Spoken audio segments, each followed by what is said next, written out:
میں تمام جان ایلیا کے نوجوان نسل کے مداحوں کو خوش آمدید کہتا ہوں اور انہیں بہت پیار پیش کرتا ہوں. اور آج کی اس نشست جان ایلیا اور نسل نو میں سب سے پہلے اپنے پینلسٹ کو دعوت دوں گا. میرے ساتھ بہت ہی محترم میرا چھوٹا بھائی ہے لیکن بہت ہی پیارا شہزادہ شاعر ہے, کمال شاعر ہے. عمار اقبال صاحب سے درخواست کروں گا کہ وہ تشریف لائیں اور تالیاں اچھی بجانی ہیں اپنی, ایک دفعہ پھر بہترین تالیاں بجائیں. میں اور اب زحمت دوں گا, ہمارے بہترین دوست ہیں, بہت اچھے شاعر ہیں, ناقد ہیں, شہزاد نیر صاحب کو کہ وہ تشریف لائیں پینل پہ. اور عدنان بشیر صاحب سے ملتمس ہوں, شاعر ہیں, نوجوان شاعر ہیں, نوجوانوں کی ترجمانی کریں گے. ہمارے درمیان تشریف لا رہے ہیں محترم عدنان بشیر صاحب. اب مجھے کوئی ٹوکتا بھی نہیں, اب مجھے کوئی ٹوکتا بھی نہیں, یہی ہوتا ہے خاندان میں کیا. تو جان ایلیا کی شخصیت پر جب ہم گفتگو کرتے ہیں تو جان ایلیا اور شاید کا دیباچہ پڑھ کے ہمیں یوں لگتا ہے کہ جان ایلیا کو جو سب سے بڑا دکھ تھا وہ رائے گانی تھا. اور رائے گانی ہمارا نوجوان جب عملی زندگی میں قدم رکھتا ہے تو بہت سے خوف کے سائے اس کے گرد منڈلا رہے ہوتے ہیں کہ آگے کیا ہوگا, کیا میں کامیاب ہو پاؤں گا, کیا میں ناکام ہو جاؤں گا, کیا میرے خواب پورے ہو پائیں گے, کہیں میں رائے گاں تو نہیں چلا جاؤں گا. اور یہی بات اسے جان سے جوڑ دیتی ہے. سب سے پہلے عمار آپ کی طرف آتے ہیں. عمار نیازی صاحب کو خوش آمدید کہتے ہیں. ان کی تمام کوششوں, ان کی تمام محبتوں, ان کی تمام کاوشوں, انتھک محنت سے یہ عشق آباد کے تحت اس پروگرام کا انعقاد ممکن ہو سکا ہے. عمار, میں اندازہ کر سکتا ہوں کہ بہت ہیکٹک روٹین ہے, آپ بھاگ رہے ہیں, لیکن بہت شکریہ کہ آپ تشریف لائے. تو عمار آپ کی طرف آتے ہیں. جب ہم بات کرتے ہیں کہ نوجوان نسل اور جان ایلیا, تو کیا قدر مشترک لگتی ہے آپ کو؟ اچھا, اس میں دو چیزیں ہیں, ایک عام نوجوان جو شعر پسند کرتا ہے یا شعری ذوق رکھتا ہے, اور ایک شاعر. سجاد بلوچ صاحب کو خوش آمدید کہتے ہیں. پلیز عمار. السلام علیکم. پہلے تو تمام شرکاء کا بہت شکریہ.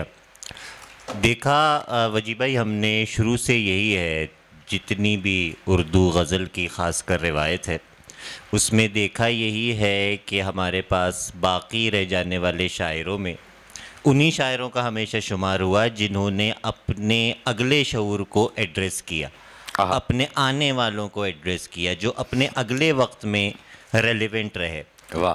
ابھی جیسے ہم نے بات کی جان ایلیا کے ساتھ ہی دوسرا لفظ جو فوراً جڑ جاتا ہے وہ رائے گانی کا جڑ جاتا ہے, وہ شاید ایبزرڈیٹی کا جڑ جاتا ہے. مغرب اپنی مکمل فکر میں اگر آپ فلسفے کی بات کریں تو آخری جو کیل ٹھوکی ہے وہ شاید ایبزرڈیٹی کی ٹھوکی ہے. اور اردو میں ہمیں اگر ہم سوچنا چاہیں, محسوس کرنا چاہیں, کسی کو بیان کرنا چاہیں تو ہم بچ نہیں سکتے جو ان کے شعر سے.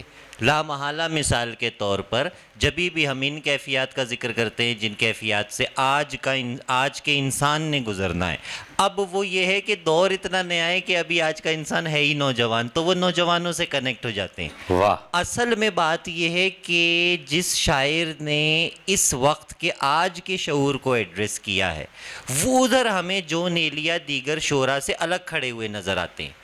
ہمیں اس وقت کی کوئی مثال دینی ہو, کوئی بات کرنی ہو, کوئی ایسا جذبہ بیان کرنا ہو جو اس سے پہلے غزل میں بیان نہیں ہوا, چاہے وہ ہمارے آپسی باہمی تعلقات ہو, چاہے وہ کوئی فکری نقطہ ہو, اس میں پہلا شعر ہمارے ذہن میں جو ان کا آتا ہے اس میں بہت ساری باتیں ہیں. اس میں ایک تو بات ان کا اتنا کنیکٹڈ ہونا ہے اپنے وقت کے فلسفے سے, دوسرا زبان ہے جو ان کا ایکسپریشن ہے کہ جو غیر معیاری ہرگز نہیں ہے لیکن ایسی نہیں ہے کہ جس سے آپ اجنبیت فیل کریں. واہ.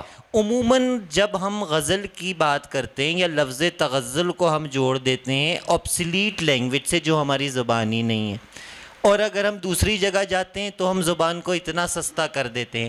یہاں بھی ہمیں جو جس کو ہم مثال بنا سکتے ہیں وہ جون ایلیا کی شخصیت نظر آتی ہے. اور فکر کے حوالے سے بھی, احساسات کے حوالے سے بھی دیکھیں تو موسٹ ریلیونٹ ہمیں میرے خیال سے جون ایلیا نظر آتے ہیں. بے شک آپ نے بہت اچھی بات کہی. اور جان بھائی جو کہا کرتے تھے, ایک دفعہ ان سے ملاقات ہوئی, انہوں نے کہا کہ عام بول چال کے جملوں سے مصرے نکال لیا کرو. جان بھائی نے جو اس سے پہلے شعر کہے جا رہے تھے اس کو ایک نئی آہنگ دی, آسان الفاظ میں. اور جو سب سے زیادہ نوجوان نسل کھنچتی ہے جان بھائی کی طرف, اس کی وجہ یہ ہے کہ سامنے کی بات, روزمرہ بول چال, اس سے مصرے نکالے گئے ہیں. اس کی گلی سے اٹھ کے میں آن پڑا تھا اپنے گھر, ایک گلی کی بات تھی اور گلی گلی گئی. شہزاد نیر صاحب, جان ایلیا پہ جب ہم بات کرتے ہیں تو آج کل ایک نیا ٹرینڈ سامنے آیا ہے, کون جان کا کیا مقام ہے. تو ہم نے اس کانفرنس کا اور اس جشن کا انعقاد ہی اس لیے کیا ہے کہ ان ناقدین کو جواب دیا جا سکے کہ حضرت جان کو گزرے دہائیاں بیت رہی ہیں اور جان آج بھی زندہ ہے, جان کا شعر آج بھی زندہ ہے.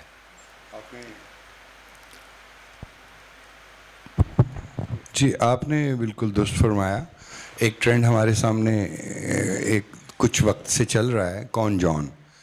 لیکن ہم نے اپنی آنکھوں سے اپنی زندگی میں ایک چمتکار ہوتے دیکھا کہ ایک شاعر ظاہری طور پر دنیا سے چلا گیا ہے, لیکن اس کے بعد وہ اتنا پھیلا ہے کہ شاید ہی تاریخ ادبیات میں ایسا ہوا ہو. اور وجی بھائی آپ دیکھیں کہ اس شاعر نے خود کو عہد جدید کے انسان کے ساتھ ریلیونٹ کیا ہے.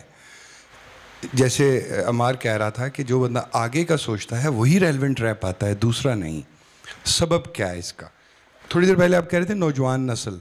میں یہ سمجھتا ہوں کہ جو بھی 21ویں صدی میں رہ رہا ہے, نوجوان ہے, جوان ہے, جوان سال ہے یا سال خوردہ ہے, کوئی بھی اس کے سال کا ہے, وہ جون سے خود کو ریلیونٹ پاتا ہے. اس کے لیے تھوڑے سے ہمیں معروضی سیاسی اور معاشی حالات کو ایک نظر ہلکی سی جھلک دیکھنا پڑے گا. کیا سبب ہے کہ جون جو ہے وہ اتنا ریلیونٹ ہے؟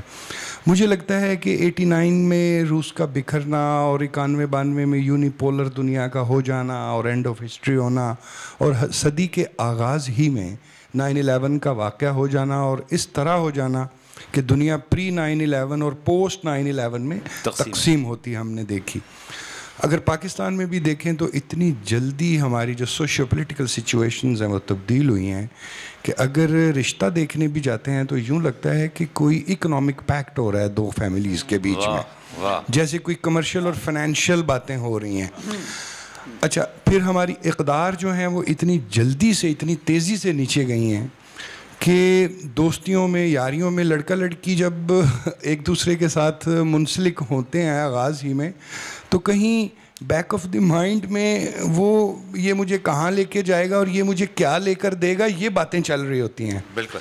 جب اتنی زیادہ معروضی حالات تبدیل ہو گئے, مادیت پرستی آ جائے, تو جون نے اپنے آپ کو اس طریقے سے نئی نسل سے اور 21ویں صدی کے انسان کے ساتھ ریلیونٹ کیا ہے کہ اس کی جو ایک خوئے ناراض ہے وہ دنیا کو بہت بھائی ہے.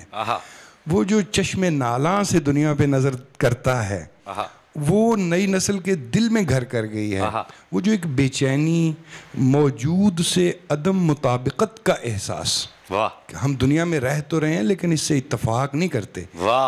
عدم کی یہ جو اس کی جون کی یہ جو بات ہے کہ ہم دنیا میں رہتے ہوئے بھی اس میں جو کچھ ہو رہا ہے اس کے ناظر اور تماشائی تو ہیں, لیکن ضروری نہیں ہے کہ ہم اس کا حصہ بھی ہوں. اب وہ کہتا ہے کیا تکلف کریں یہ کہنے میں, جو بھی خوش ہے ہم اس سے جلتے ہیں. اچھا, یا پھر وہ جب یادوں کی باز گشت پہ نکلتا ہے اور کہتا ہے کہ خود ہی ایک در پہ میں نے دستک دی, خود ہی لڑکا سا میں نکل آیا. وہ جو ذات کی دوئی ہے, وہ جو ایک بائنری ایک اپنے اندر ہی کہیں قائم ہوتی ہے کہ آرٹ کی بات کریں تو ہم کچھ اور ہیں اور جب ہم دنیا کے حقائق دیکھتے ہیں تو کچھ اور ہیں. تو میں یہ 3 تراکیب کے ساتھ بات کر کے پھر اجازت چاہوں گا اگلے راؤنڈ کے لیے کہ ایک تو جو اس نے اپنی چشم نالاں سے دنیا میں دیکھا اور خوئے ناراض سے دنیا کو برتا اور لہجہ بے باک میں وہ سب کچھ ادا کر دیا. واہ واہ واہ واہ. عدنان بشیر آپ کی طرف آتے ہیں. آپ نوجوان نسل کے شاعر ہیں, آپ خود کو کس طرح ریلیٹ کرتے ہیں جان ایلیا سے؟ بہت شکریہ. جان ایلیا کا شعر ہے کہ جان اٹھتا ہے یوں کہو یعنی, ہائے ہائے, جان اٹھتا ہے یوں کہو یعنی میر و غالب کا یار اٹھتا ہے. آہا, میں نے تو شاید الٹ چل پڑا, نوجوان نسل کی بجائے ایک شعر پیچھے یہاں کو چل سناؤں گا. پڑا. شاعر تو دو ہیں, میر تقی اور میر جان, باقی جو ہیں وہ شام و سحر خیریت سے ہیں. جی آپ بتا کیجیے. جی, تو جان کا یہ کہنا کہ میر و غالب کا یار اٹھتا ہے, اگرچہ انہوں نے شاعری کا آغاز یا ادبی زندگی میں انشاء 50 کی دہائی میں چھپنے شروع ہوئے اور اس کے مدیر تھے جان, لیکن 90 کی دہائی میں آ کر شاعر کے طور پر وہ مشہور ہوئے اور لوگوں نے جاننا شروع کیا. جی, اور یہ شعر بھی ان کی مخصوص وفات حلقے کے سے بعد باہر بھی جان کی شناسائی ہوئی 90 کے بعد, یوں کہہ سکتے ہیں. بہت شناسائی, جو پڑھنے لکھنے والے لوگ وہ 50 کی دہائی سے انہیں جانتے تھے. جی بالکل ایسے. انشاء کے ذریعے سے, سسپینس میں جو ان کے انشائیے چھپتے تھے ان کے ذریعے. اور لیکن انہوں نے جن لوگوں سے اپنے آپ کو ملایا, میر سے یا غالب سے. اب جان کے اس شعر کو اور میر کے شعر کو دیکھیں, میر فرماتے ہیں کہ ہیں مکانوں سراؤ جا خالی, ہیں مکانوں سراؤ جا خالی, یار سب کوچ کر گئے شاید. یہ جو دکھ ہے کہ ہم کسی خاص جگہ سے اٹھ کر کسی اور طرف جا رہے ہیں, ہجرت, اور اس ہجرت میں بکھر جانے کا, بہت مشہور آپ کے ذہن میں شعر ساتھ ہی آ گیا ہو بکھرنے کے لفظ سے, کہ میر دلی سے نکلے گئے لکھنؤ, تم کہاں جاؤ گے ہم کہاں جائیں گے, ہر طرف ہو رہی ہے یہی گفتگو, تم کہاں جاؤ گے ہم کہاں جائیں گے. اور یہ کہاں جانے کی کیفیت یا کسی اور جگہ آ جانے کی کیفیت کا ملال اور پشیمانی اور رائے گاں جانا جو ہے, اس کو جب برتتے تھے میر تو وہ کہتے خرابہ دلی کا وہ چند بہتر لکھنؤ سے تھا. خرابہ دلی کا وہ چند بہتر لکھنؤ سے تھا, وہیں میں کاش مر جاتا, سراسیما نہ آتا یہاں, سراسیما نہ آتا یہاں. تو وہ کہتے ہم کیا بتائیں کہ ہم کہاں کے ہیں اور کہاں جانا چاہتے ہیں. اسی لیے ساری زندگی بان ندی کو یاد کرتے رہے, امروہہ کو یاد کرتے رہے, اور نسل نو سے جو ملایا انہوں نے, کہ انہوں نے ساری نسل کو اردو روایت کے اس اجتماعی نظام سے ملا دیا جو میر سے لے کر آج تک سب کے محبوب کو ایک ہی محبوب کرتا ہے. اور وہ جو محبوب ہے میر کا, وہی جان کا محبوب ہے اور وہی نسل نو کا محبوب ہے. اور یہ ہے کہ جب شاعروں نے شاعری کو صرف شاعروں کی چیز بنا دیا تھا, مشاعرے میں 20 لوگ ہوتے تھے اور 20 کے 20 شاعر ہوتے تھے, اور وہ ایک دوسرے کو سنا رہے ہوتے تھے, اور شاعری پڑھنے کی چیز ہو چکی تھی. جبکہ ہمارے ہاں یہ مشاعرے کی چیز ہمیشہ سے رہی ہے. جیسے آپ جانتے ہیں کہ جب لکھنؤ گئے اور میر نے کوئی تعارف نہیں کروایا, جان ایلیا جیسا حلیہ شاعر کا حلیہ ہوتا ہے, اور میر بھی کچھ ایسے ہی حلیے میں تھے, تو پیچھے سے سٹیج سے جب وہ بیٹھے تو ہوٹنگ, ایک دوسرے طنز کرنا, کون ہے صاحب, اگر کچھ کہتے ہیں تو. لیکن میر صاحب نے جب وہ اشعار پڑھے, کیا بود و باش پوچھو ہو پورب کے ساکرو, ہم کو غریب جان کے ہنس ہنس پکار کے, دلی کے ایک شہر تھا عالم میں روزگار, رہتے تھے منتخب ہی جہاں روزگار کے, اس کو فلک نے لوٹ کے برباد کر دیا, ہم رہنے والے ہیں اسی اجڑے دیار کے. نام پوچھنے کی ضرورت نہیں پڑی باقی شاعروں کو, شعروں سے جان لیا کہ یہ میر ہیں, اور آج ہم شعر پڑھتے ہیں تو لوگ جان جاتے ہیں کہ یہ جان کے شعر ہیں. کوئی نوجوان نسل کا شاعر شعر کہتا ہے تو ہم کہتے ہیں یہ جان کا شعر ہے, وہ کہتا ہے میں نے ان کی نظر کیا ہے. یہ ہے جو تعلق میر و غالب سے لے کر آج تک جان نے بنا دیا ہے. اچھا, جب ہم جان کی بات کرتے ہیں تو ہم اردو کلاسک پڑھتے ہیں تو ایک محبوب کے ساتھ تذکیر کا برتاؤ ہوتا ہے, ایک تکلف کا پردہ بیچ میں رہتا ہے نا. ہم گفتگو کرتے ہیں, آپ آئے آپ گئے, جان نے اس تکلف کے پردے کو ہٹا دیا, محبوب سے براہ راست کلام کیا, اور یہ براہ راست محبوب کو مخاطب کرنے کا انداز نوجوانوں کو بھاتا ہے, کیونکہ اب اب وہ زمانہ نہیں رہا کہ جب ہم ایک پردے میں رکھ کر محبوب سے گفتگو کریں یا محبوب کا ذکر کریں کہ تم بہت جاذب و جمیل سے ہی، زندگی جاذب و جمیل نہیں، مت کرو بحث ہار جاؤ گی، حسن دیکھو تمام نوجوانوں کو یاد ہے، حسن اتنی بڑی دلیل نہیں. تو جان نے ایک یہ جو تکلف کا پردہ تھا نا کہ جس میں ایک دوری تھی ہے نا، اس کو ختم کر کے براہ راست محبوب کو مخاطب کیا، اور اس براہ راست تخاطب نے جان کو منفرد کر دیا.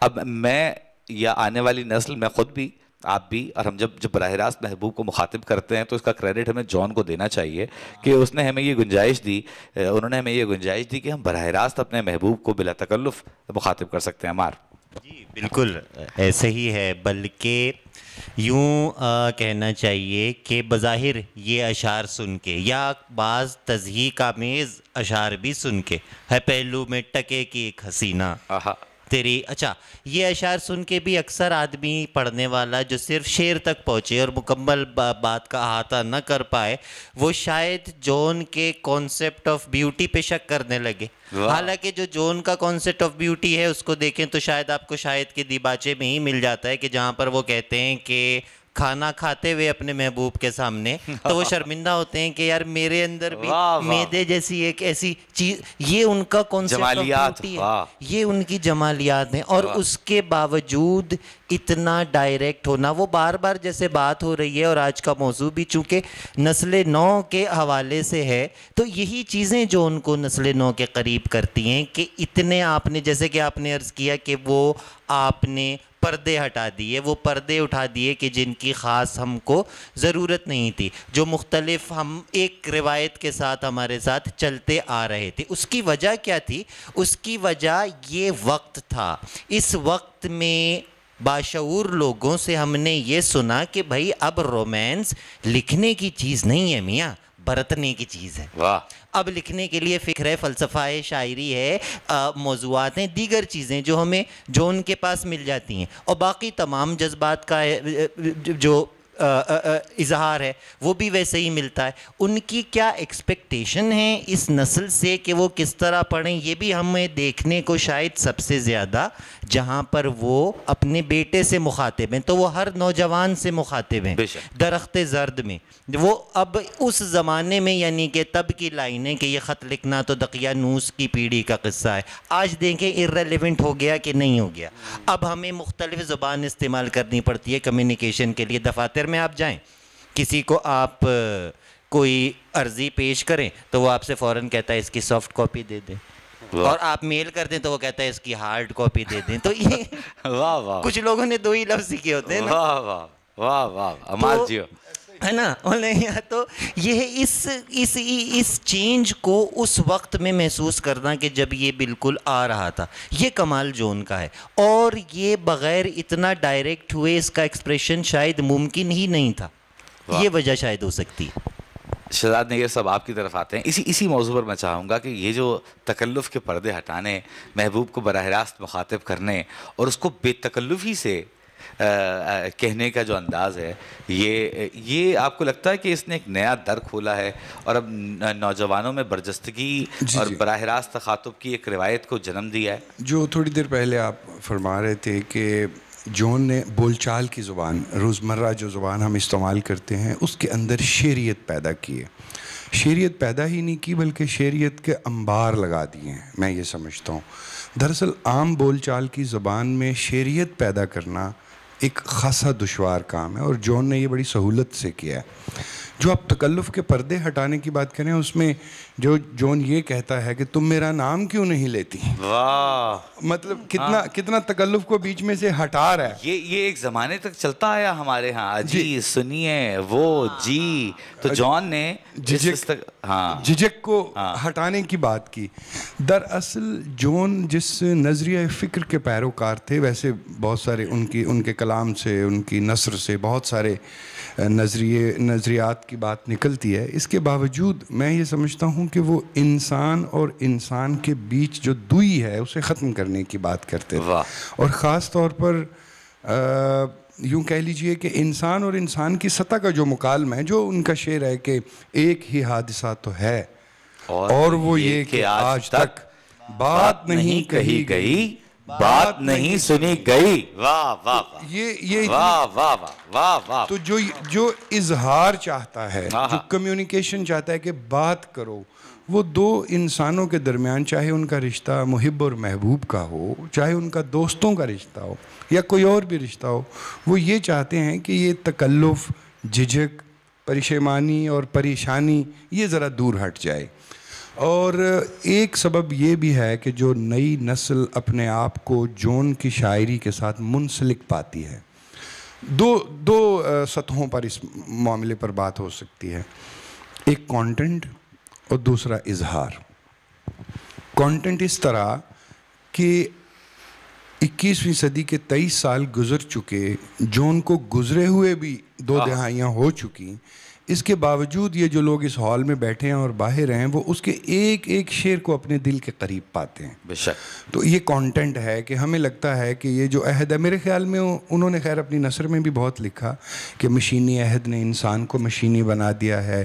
وہ روزانہ دفتر جا کر واپس آنے جیسے ایک روٹین کے کام سے الجھتے تھے. بہت الجھتے تھے. وہ اس بات سے الجھتے تھے کہ یہ صبح دفتر چلا جاتا ہے، یہ خراباتیان خرد یافتہ، یہ خراباتیان خرد باختہ، صبح ہوتے ہی سب کام پر جائیں گے.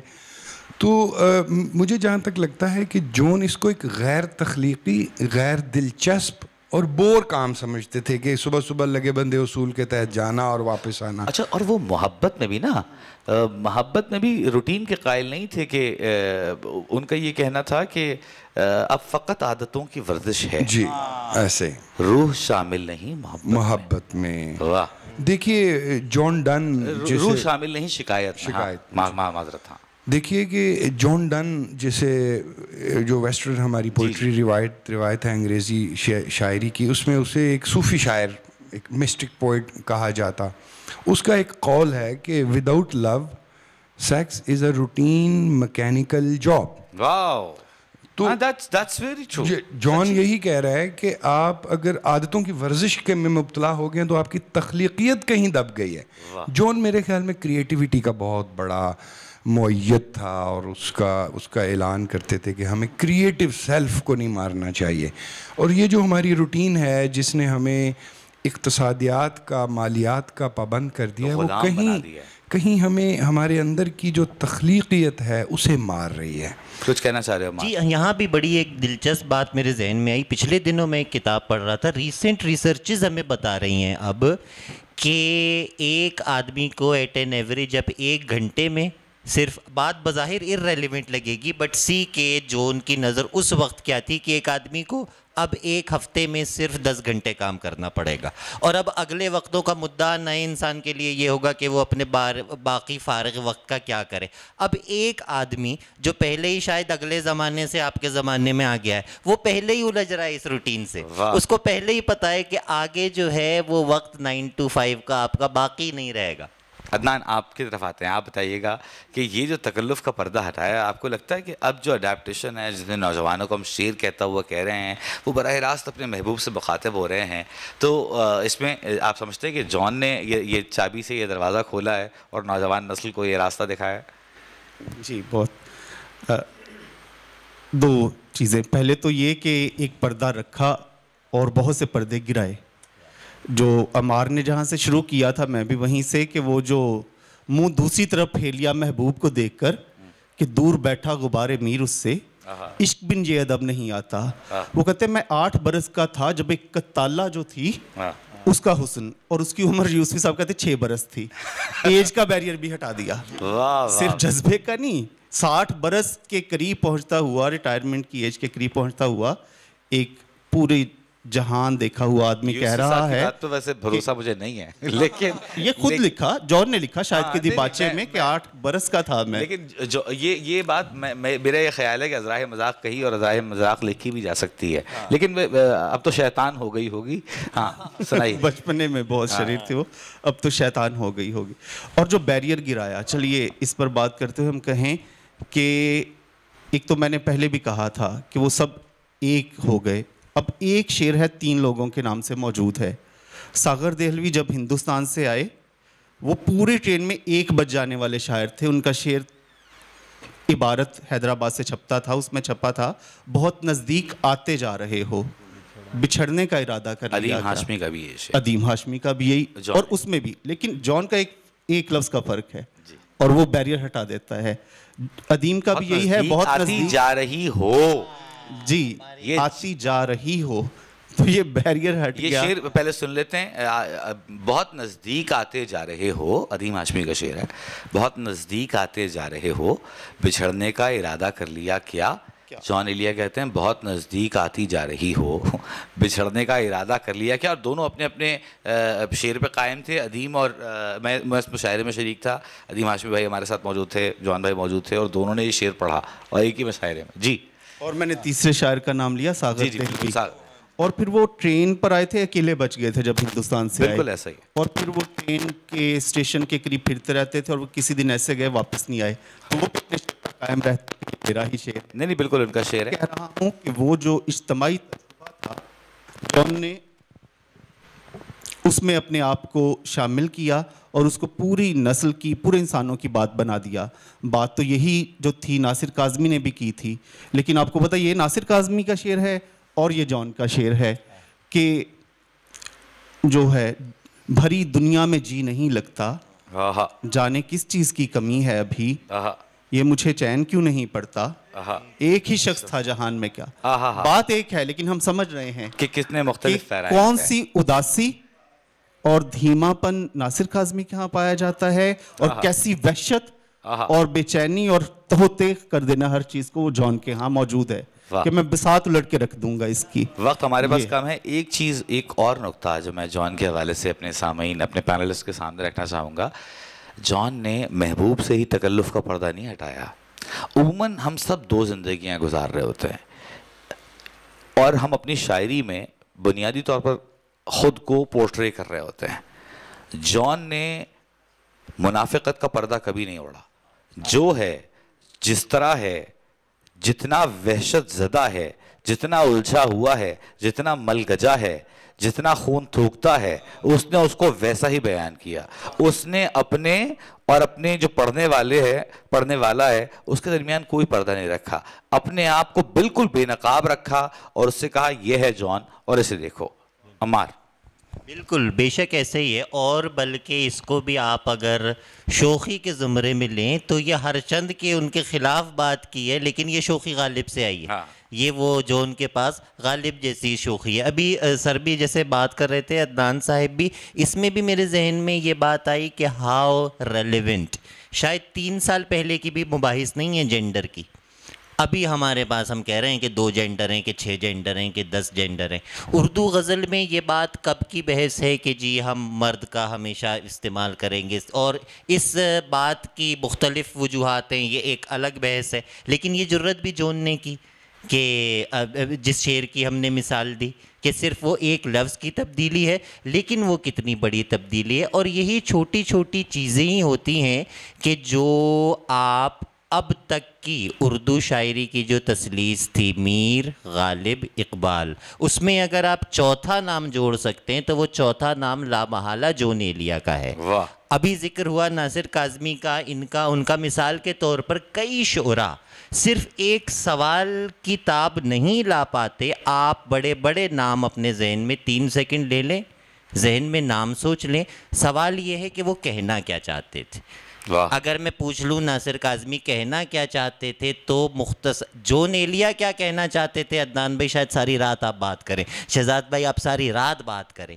یہ مکمل بات ہوتی ہے جو ایک شاعر کو یعنی کہ باقی رکھتی ہے. تو اردو کے چوتھے بڑے شاعر کے حیثیت سے نا جون کا نام ہمیں لینا چاہیے. آتا ہے, اس کی وجوہات یہ ہیں جن پہ ہم ڈسکس کر رہے ہیں آج. بے شک. شہزاد نذیر صاحب, میں جو بات کر رہا تھا کہ ہم سب ایک اپنی ذاتی زندگی رکھتے ہیں چھپا کے, اور ایک ہم ایک شاعری میں کچھ چیزوں کو ڈسکس نہیں کرتے. جان نے ایسی کوئی چیز نہیں ہے جو ڈسکس نہیں کی. جو میں نے لہجہ بے باک کہا, مجھے لگتا ہے کہ جون نے, چاہے وہ محبت کے معاملات ہوں یا سماج کے دوسرے کچھ ایسے کونے ہوں جہاں پر عموماً بات نہیں کی جاتی تھی, ظاہر ہے اس وقت 2023 میں بیٹھے ہوئے بھی ہم تھوڑا سا بات کو چھپا کے کوئی ناف پیالے کا ذکر کریں گے تو کریں گے، لیکن جون کے ہاں ایک ایسی بے باکی ہے کہ وہ انسان سے انسان کے تعلق کو اس حقیقی فریم میں دیکھتے ہیں جیسا کہ وہ تعلق ہے، جیسا کہ وہ صدیوں سے رہا ہے. یہاں ان کے لہجے کو ضرور مد نظر، اور وہ ڈرتے نہیں ہیں کہ انہیں جج کیا جائے گا اس کی بنیاد پر. سب خدا کے وکیل ہیں لیکن آدمی کا کوئی وکیل نہیں. تم بہت جاذب و جمیل سہی، زندگی جاذب و جمیل نہیں. واہ. یا لہجے کی جہاں میں بات کرتا ہوں، وہ کہتے ہیں کہ کیا وہ بساط الٹ گئی؟ ہاں وہ بساط الٹ گئی. کیا وہ جواں گزر گئے؟ ہاں وہ جواں گزر گئے. اب دیکھیے جو پچھلے 2-3 ہفتوں میں ہوا ہے ہمارے ملک میں، کیا وہ بساط الٹ گئی؟ ہاں وہ بساط الٹ گئی. کیا وہ جواں گزر گئے؟ ہاں وہ جواں گزر گئے. بھائی آج کل کی جو تازہ صورتحال ہے اس پر جان بھائی کا ایک شعر جو ہے وہ پچھلے 3 دن سے مختلف سیشنز میں سنایا جا رہا ہے کہ میں بھی بہت عجیب ہوں، اتنا عجیب ہوں کہ بس خود کو تباہ کر لیا اور ملال بھی نہیں. تو کیسا صادق آتا ہے. ایسی صدق بیانی ہر شاعر کا شعار نہیں بھی ہوتی. جو ہم صدق بیانی کی بات کر رہے ہیں کہ خود پر تنقید کرنا، خود پر ہنسنا، اپنے حال تباہ کو یوں چسکے لے کر بیان کرنا شعر کے اندر، یا محبوب کے ساتھ جس طرح کے معاملات ہیں ان معاملات کو بھی ایک ایسے پیرائے میں بیان کرنا کہ وہ بظاہر شاعری کا ایک ایسا حصہ بنے جو اس سے پہلے ہمارے سامنے نہیں آیا. جس طرح آپ بات کر رہے تھے کہ ادیم کے ہاں اور ان شاعر کے ہاں تذکیر کا صیغہ ہے، اور جون نے اپنی پوری شاعری میں بہت نزدیک آتی جا رہی ہو تانیث ہی کا صیغہ استعمال کیا. یہ بھی اظہار کی سطح پہ ایک پیش رفت ہے، بامانی پیش رفت ہے. تو 2 باتیں میرے خیال میں کروں گا. ایک ان کا لہجہ جو اس طرح کے، مثال کے طور پہ ایک ان کی غزل ہے جس میں آتا ہے نہیں تو کی ردیف آتی ہے. تو وہ بول چال کے اتنا قریب ہے کہ ہماری نوجوان نسل کے ساتھ وہ بہت ایزیلی کنیکٹ مصرع ہے. اور اس کا یہ کہتا ہے نہیں تو بالکل. تو وہ کنیکٹیویٹی اس کی نئی نسل کے ساتھ بہت آسانی سے ہو جاتی ہے اپنے لہجے کے باعث. اچھا مجھے یہ لگتا ہے کہ جون کا شعر، اس کی بیشتر شاعری اپنے لہجے پہ کھڑی ہے. اگر اسے اس لہجے میں پڑھا جائے جہاں پہ رموز اوقاف دینے ہیں، جہاں رکنا ہے، اور اس کے اندر جس طرح وہ پڑھا کرتے تھے، میرے خیال میں جون کی ویڈیوز دیکھنے سے ہمیں یہ بھی پتہ چلتا ہے کہ جون کی شاعری کو ہمیں کیسے پڑھنا چاہیے. اور وہ اس انداز میں اس میں جذب ہو کر، اس میں ڈوب کر پڑھتے تھے، اور الفاظ کی ادائیگی سے ہمیں معلوم ہوتا تھا. تو ایک تو ان کا لہجہ ہے، اور دوسرا ان کے کانٹینٹ ہے جو اپنی جگہ پر. بہت سارے لوگوں نے نیہلزم کی بات کی جون کی شاعری کے حوالے سے، ایبسرڈیٹی کی بات کی. تو نیہلسٹ تو ایک حوالے سے ہم انہیں کہہ سکتے ہیں، لیکن جس طرح کے انہوں نے رنگ شاعری میں بھرے ہیں، شاید وہ زندگی کے رنگوں کو بھی اتنا ہی تابناک دیکھنا چاہتے تھے. زندگی کو اتنا ہی خوبصورت، انسانوں کے بیچ مکالمہ کرتی ہوئی زندگی، چلتی پھرتی ہوئی زندگی، تکلفات کے پردے گراتی ہوئی زندگی انہیں مرغوب تھی. تو چاہے ان کی شاعری کا لہجہ دیکھیں، چاہے ان کی شاعری کا جو مواد ہے، جن موضوعات کو انہوں نے ٹچ کیا ہے، وہ وقت گزرنے کے ساتھ ساتھ زیادہ سے زیادہ ریلیونٹ ہوتے چلے جا رہے ہیں. اچھا بات کر لیتے ہیں، جب بات ہو رہی ہے نوجوان نسل اور جون ایلیا کی، تو ان کے حلیے کی بات کی جاتی ہے. ہاں اب جون کا حلیہ جو ہے وہ اپنایا جا رہا ہے، مقبول ہو رہا ہے. اب جو ہے وہ یہاں نہیں، ہندوستان بھر میں اب جونسٹ پیدا ہو گئے ہیں. جونزم پر پروموٹ ہو رہا ہے. لوگ خود کو جون کے حلیے میں ڈھال کر اور جون کے لہجے میں بول چال کر. ایک زمانہ تھا، ہم تو چونکہ کراچی میں بڑے ہوئے ہیں، تو جانی یہ تو ایک عام بول چال کا لفظ تھا، لیکن جون بھائی نے اسے دنیا بھر میں متعارف کرا دیا. اب جو جون جانی جو ہے نا وہ کہا جاتا ہے. تو اسی وضع قطع پر اگر ہم بات کریں اندان، تو آپ کو کیا لگتا ہے کہ بحیثیت شاعر تو جون نے متاثر کیا ہے، لیکن یہ جو رائگانی کی ایک چلتی پھرتی تصویر اپنے حلیے سے، اپنی وضع قطع سے انہوں نے ڈرا کی، اور جو اب نوجوان اڈاپٹ کر رہے ہیں، اس کے بارے میں آپ کا کیا خیال ہے؟ میں پہلے بھی اشارہ تو کر چکا تھا کہ یہ شاعر کا حلیہ ہے ہمارے اردو شاعری کا. شاعر اپنے لیے رائے گانی کا انتخاب کرتا ہے. معذرت, اگر ہم شروع سے دیکھ لیں, میر کا تصور آئے گا ایسا ہی آئے گا. ہم بچپن میں شاعر کا تصور سوچتے تھے تو ساغر صدیقی ہمارے ذہن میں آتے تھے. تو کیا انہوں نے جان کا حلیہ اپنایا تھا؟ یا میرا جی, انہوں نے بھی جان کا حلیہ نہیں اپنایا تھا. رائے گانی کو اپنا لینا اور اپنے لیے عاشق ہونے کے کریکٹر کو اپنا لینا ہی دراصل شاعر ہونا بھی نارمل زندگی گزارنے سے کہیں اور ہو جانے کا اندیا دیتا ہے. جان کہتے ہیں نا, آپ اپنے اندر سے اب نکل آؤ, گھر میں سامان کی ضرورت ہے. شاعر پتہ نہیں کون اس گھر کی دیکھ بھال کرے, روز ایک چیز ٹوٹ جاتی ہے. روز یہ مختصر سی ازدواجی زندگی میں ایک دفعہ ہماری صرف لڑائی ہوئی 8-10 برس میں. تو میں نے ایک عرصے سے لکھنا چھوڑا ہوا تھا, تو مجھے کہنے لگی فلاں چیز لا دینا. میں نے کہا میں پتہ نہیں کہاں تھا. تو وہ چلی گئی, کچھ نہیں کہا. یہی شاعر کے لیے ہوتا ہے کہ جب ازدواجی زندگی میں یا معاشی زندگی میں یہاں آتا ہے تو اس کو اپنی نارمل روٹین سے اپنی شاعرانہ, تو شاعر بننے کے لیے آپ کو اپنی اس زندگی کی قربانی دینی پڑتی ہے. اور جان نے دی. ان کو بہت پیار تھا اپنی بیٹیوں سے, اپنے بیٹوں سے, اپنی بیوی سے, لیکن شاعری کے لیے انہوں نے قربانی دی. شاعر اس کو استعمال کرتا ہے, یہ کرتا ہے. اور میں نے یہ پہلے بھی کہا تھا کہ جان نے میر غالب اور ولی دکنی یا کلی کتب شاہ کی روایت سے ملایا. ان لوگوں نے تانیث کے صیغے استعمال کیے تھے. اور پھر ولی کے بعد, حالانکہ ولی نے بھی کیا ہے, بت کی پجن ہاری ٹک درس دکھاتی جا, تانیث کا صیغہ موجود تھا ولی تک بھی. اس کے بعد جب شمالی ہند سے اس کو چھوڑ کر دلی والوں نے کہا اور فارسی زدہ یا سرکاری زبان والوں نے کہا کہ نہیں ہم تذکیر کا صیغہ ہی استعمال کریں گے, اس میں کیا ہے. لیکن میں کہتا ہوں کہ ہمیں چھوٹے بڑے کی بحث یا تذکیر تانیث کے صیغے سے فرد کی بات کرنی چاہیے, اہم ہونے کی بات کرنی چاہیے, اور اس سے نکل آنا چاہیے کہ 4 بڑے شاعر ہیں یا 5 بڑے شاعر ہیں. گاڈ آف اسمال تھنگس, خدا سب کا ہے, شاعری سب کی ہے, اور جان سب کے ہیں. بے شک. میں اختتامی کلمات کے لیے میں چاہوں گا کہ ہمارے تمام پینلسٹ 1 منٹ جو اپنی رائے ہے جان کے حوالے سے, ان کا کوئی شعر یا کوئی بھی بات آپ کہنا چاہیں, پھر ہم اس پینل ڈسکشن کو تمام کریں گے. ہاں جی, بس 2 منٹ میں لوں گا. ایک تو حلیے کے حوالے سے بات ہوئی, ایک بڑی اچھا واقعہ مجھے ذہن میں آیا جو ہمیشہ میری یہ واقعہ رہنمائی کرتا ہے. دوسرا حلیہ اپنانے میں تو وہ اردو میں کہتے ہیں کہ کوا چلا ہنس کی چال, اپنی چال بھی بھول گیا. ایک تو یہ معاملہ ہے. دوسرا ایک واقعہ ہمارے اساتذہ نے ہم سے شیئر کیا تھا ابو علی سینا کا, کہ کوئی بادشاہ بیمار ہوا تو بڑے معروف یہ حکیم تھے, فوجیوں کو بھیجا انہیں بلانے کے لیے کہ بلا کے لے آؤ. فوجی ڈھونڈتے ڈھانٹتے سپاہی بادشاہ کے پہنچے ان کے پاس, تو دروازے پہ دستک دی تو ایک بوڑھا باہر آیا. ان سے پوچھا گیا بھائی ابو علی سینا کا بتائیں. انہوں نے کہا وہ باغ میں ہیں, کھیل رہے ہیں, جا کے آپ دیکھ لیں.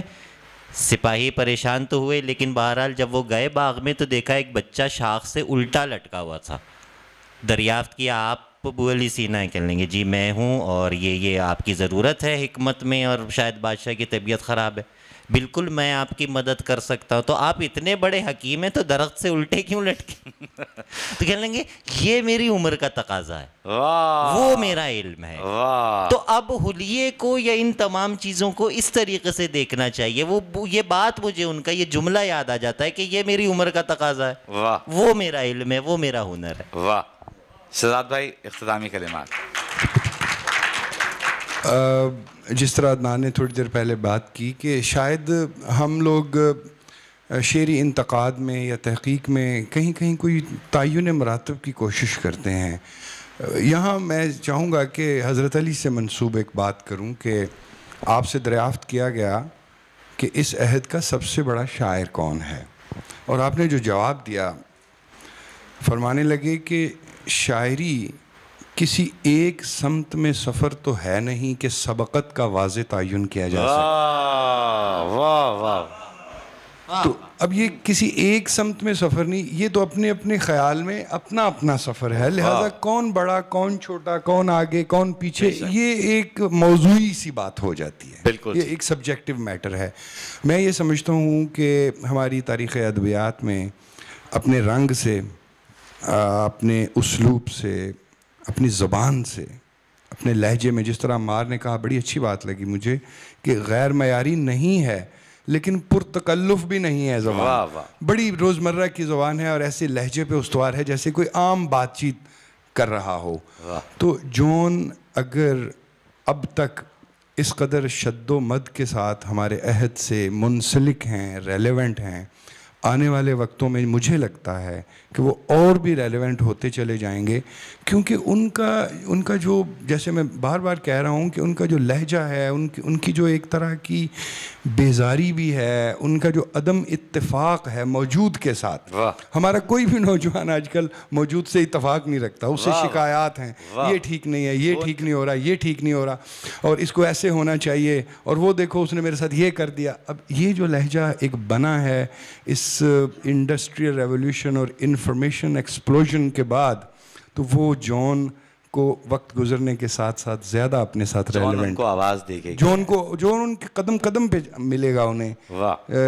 یہ عدنان نے جیسے کہا کہ میں پتہ نہیں کہاں تھا, فوراً جون آیا. تو جون ہمیں اپنے ان زندگیوں میں تو مل رہا ہے, آنے والے وقتوں میں نوجوانوں کو بھی قدم قدم پر جون نظر آئے گا. واہ. عدنان, اختتامی کلمات اگر آپ کہنا چاہیں تو. میں نے پہلے کہا تھا کہ جون نے پڑھنے کی چیز کو سننے کی چیز بنایا, لیکن ایک اور بیریئر ہٹا کے, جیسے ڈرامے کا مطلب ہے کر کے دکھانا, انہوں نے شاعری کو کر کے دکھانے کی چیز بھی بنا دیا. شعر سنیے کہ یعنی تم وہ ہو, ایک ہی مصرے میں 3 لہجے آ جائیں گے. یعنی تم وہ ہو واقعی حد ہے, میں تو سچ مچ سبھی کو بھول گیا. واہ واہ واہ. یہ جو استفہام ہے ان کے ہاں, جسے ہم عام بچوں کو سمجھاتے ہیں W5 who what why where when, جو کسی بھی خبر کے لیے یہ لازمی جز ہے کہ اس میں یہ 5 موجود ہوں. ہمیں جون کے شعر میں نظر آ جاتے ہیں یہ 5 کے 5. یہ استفہام, سوال اٹھانا اور خود ہی جواب دے دینا ایک مصرے کے ایک ٹکڑے میں, یہ جون یعنی تم وہ ہو واقعی. تو خود پر بھی ملال وہیں آگے حد ہے. یا شام ہے کتنی بے تپاک, شہر ہے کتنا سہمناک, ہم نفساں کہاں ہو تم, جانے یہ سب کدھر گئے. بہت شکریہ. بہت شکریہ. کس کو فرصت ہے مجھ سے بحث کرے اور ثابت کرے کہ میرا وجود زندگی کے لیے ضروری ہے. بہت شکریہ تمام جونسٹوں کا, جونزم پر یقین رکھنے والوں کا, جان سے محبت کرنے والوں کا, عشق آباد کا, عشقاباد.com کا, عباس تابش کا, ہمارے یہاں تشریف لائے تھے تمام ٹیم کا, آپ تمام مہمانان گرامی کا بہت شکریہ.